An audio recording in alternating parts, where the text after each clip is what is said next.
आइ बिमागुरु श्री श्री रुफामणि देबी नार्जारि फोसावलांनाय रुफामणि बाथौ धोरोमनि भक्त हिसाबै देग्लाय नैबे फानबारि दालाइसा रुफामणि बाथौ आश्रमनि सिङाव 43थि मागि पुर्णिमा फोरबोजों लोगोसे जोंनि रुफामणि बाथौ धोरोमनि बोसोरारि मोनसे गेवलां मेलखौ लाफानानै जोङो खुंनाय जादों आरो बोसोरे दिनैसिम 43 बोसोरसिमाव जों मागि पुर्णिमा फोरबोखौ बिमागुरुनि रुफामणि बाथौ धोरोमा जोनोम जाजेननायनिफ्राय खुंबोगासिनो दं आरो बिनि माहायत्वआनो जाहैबाय जोङो बे बिश्व ब्रह्माण्डआव जत्त जिब सृष्टि दङ बे जिब सृष्टिखौ लानानै जोङो मानसि आखारै जोनोम जानायाव मानसि सासेया जोनोम जानो थाखाय बिमानि उदै सिङाव दिनैनि दिनाव जोङो 9 दान 9 सान बिमानि गोरबोआव थानानै जोनोम जायो होननानै बुङो नाथाय गोदो सैथो जुगनि माखासे धोरोम बिजाबफोराव जोङो बिजिरनानै मोनो गोदो गोदाय 10 सान आरो 10 दान आरो 10 सान बिनि उनावसो सासे मानसिया बिमानि उदैनिफ्राय सारि जायोमोननो आरो बेखौ लानानैनो बैसाग दाननिफ्राय लानानै माग दानसिमाव गासै 10 दान जाफैयो आरो बेवहाय बैसोमुथि बिमानि बिखायावबो जोङो बे बिश्व ब्रह्माण्डनि सृष्टिनि माहायत्वखौ लानानै गासै 10 दान आरो 10 साननि गेजेराव जिब सृष्टि जानायनि मोनसे तत्त्वखौ लानानै बे माघि पुर्णिमा माने दानसेयाव मा अबस्थायाव थायो दाननैयाव मा अबस्थायाव थायो दानथामाव मा अबस्थायाव थायो बेबायदि मोनसे धोरोमनि माखासे बोसोन बिजाबफोराव दङ बेनिफ्राय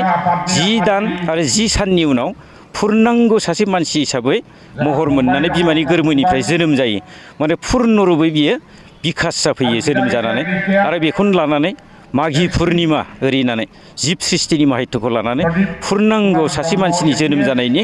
समखौ लानानै बे माघि पुर्णिमाखौ जोङो खुंनाय जायो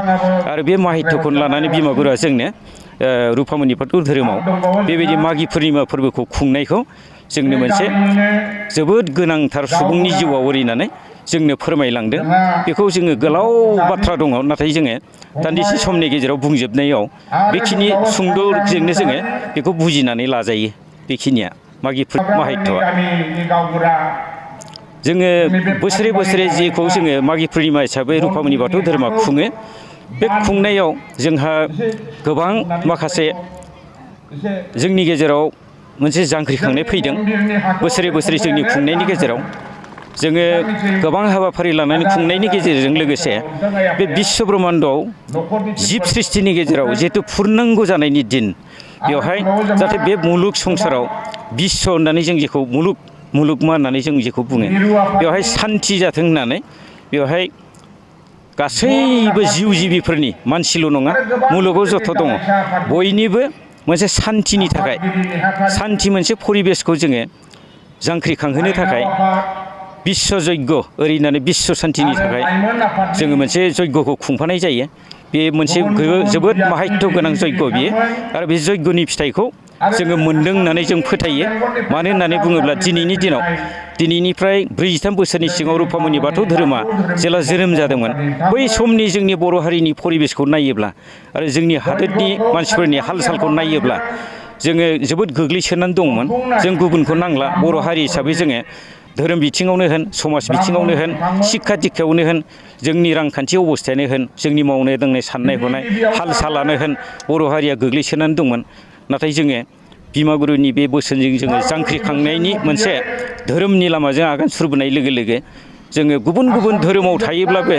इनडाइरेक्टयै बर' हारिया गुबुन धोरोमाव जोङो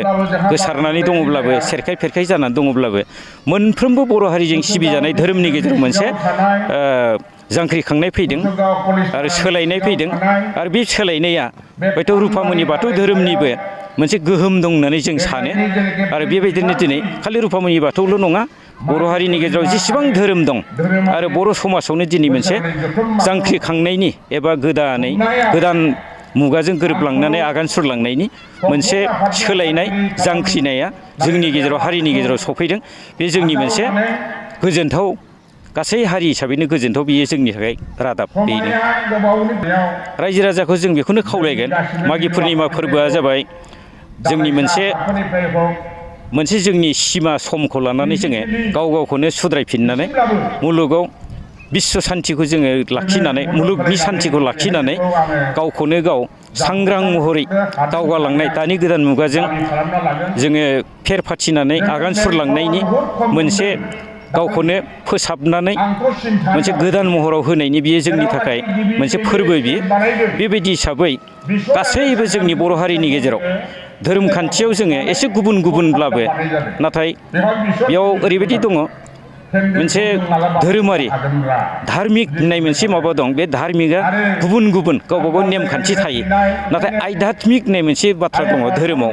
आध्यात्मिकआ नाथाय गुबुन गुबुन जेसेबांखि धोरोम थाया मानो बयनियाबो सासे इसोर दं होननानै बयबो फोथायनाय आरो बिनिफ्राय बिनि अननायजोंनो जोङो थांनानै थानो थाखाय बयबो मुलुगाव जाहाथे